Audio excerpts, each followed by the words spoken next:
নতুন সরকারের কাছে আপনার প্রত্যাশাটা কি? নতুন সরকার অ্যাকচুয়ালি বিগত 17 বছরে আপনি যদি বলেন এই গভর্নমেন্ট মানে বিএনপি গভর্নমেন্ট যথেষ্ট নির্যাতনের শিকার হয়েছে এবং মিডিয়া যে তাদের কিন্তু কথা বলার জায়গা ছিল না, এমনকি আইন করে যাতে তারেক রহমান সাহেবের বক্তব্য যাতে প্রচার না করা হয় সেটা কিন্তু আইন করে করে দেওয়া হয়েছে, কোর্টের অর্ডার হয়েছে, all this things.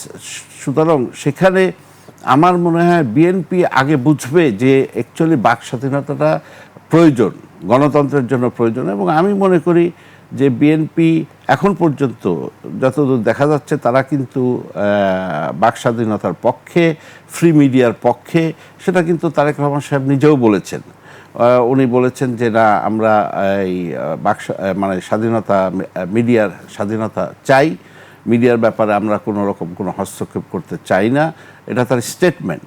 So I believe যে উনি ওনার এই স্টেটমেন্টে মানে কমিটেড থাকবে। জি, আমরা গণমাধ্যম কর্মী হিসেবে সেই প্রত্যাশাটা সবসময় করি আমরা যে কোনো সরকারের কাছেই।